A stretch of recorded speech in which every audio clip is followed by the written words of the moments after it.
देखा, दिलासा ना। गौरी के प्यार में सच्चाई चाहिए।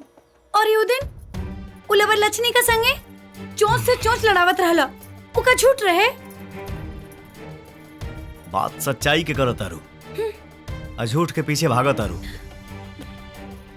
ओकरे अखिया में कीड़ा पड़ गिल रहे, उहे निकालत रहनी है।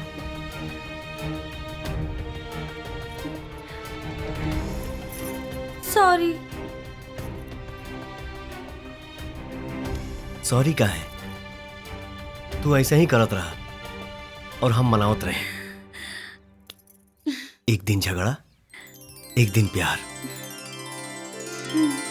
हाँ?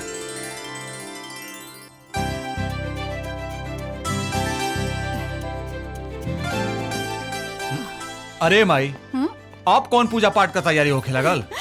गौरी और शंकर बेटवा के शादी के मुहूर्त निकला था। ए पंडित जी, और पता रहा शादी के जतरा के बारे में का बता रहल बा? अरे मत पूछी जजमान, 3600 गुण मिल रहल बा। बाकी एगो बाधा बा।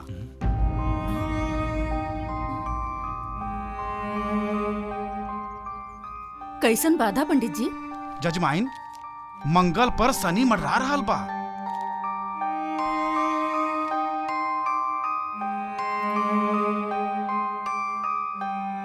लेकिन चिंता करे के कोनो बात नहीं खे। सिंदूरदान होते ही सब ठीक ठाक हो जाए। अरे महाराज, तब फटाफट शंकर भैया के गुलामी का दिन और तारीख बताई, काहे कि बाजा गाजा का साटा भी करे के बा। कहा माई?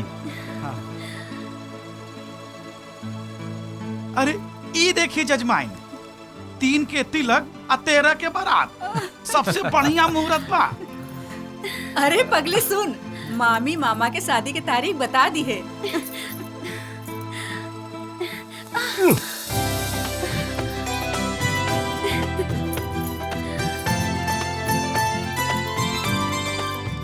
अभी कौन नया बीमारी धैले से करा?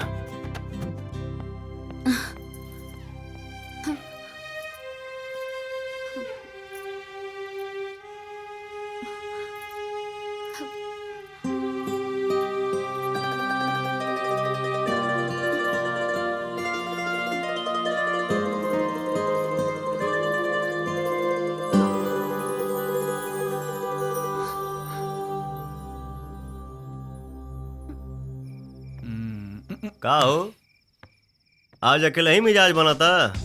हाँ? आदत डाला था नहीं तो हाँ, तो गौरी के हाथे दूध पिए का समय शुरू हो गया बा। हमारा तो यही बुझाता कि तोहरा से पहले हमार शादी तय हो गई। ये बात से टेंशन ही आइल बड़ा। गुलामी के जंजीर में तोहरा के जकड़ा के बा, और टेंशन हम काहे ले?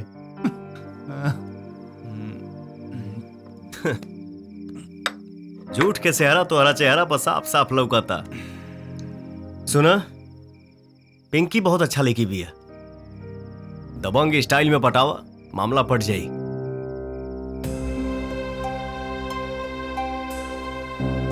अच्छा ठीक बा, जे तोहरा पसंद बा ओकरे बारे में बता दा, हम तोहार वही से ब्याह करवा दे। अभी ना बताए भाई। प्यार में हर मुश्किल आसान होला। बात में बताई भाई। तमर जेब तब का बताइबा? देखा, ऐसा मत बोली, तोहरा सिवाय दुनिया में हमार केहू नहीं की। देखा, तू चिंता मत कर, तोहर मरे से पहले बता दी।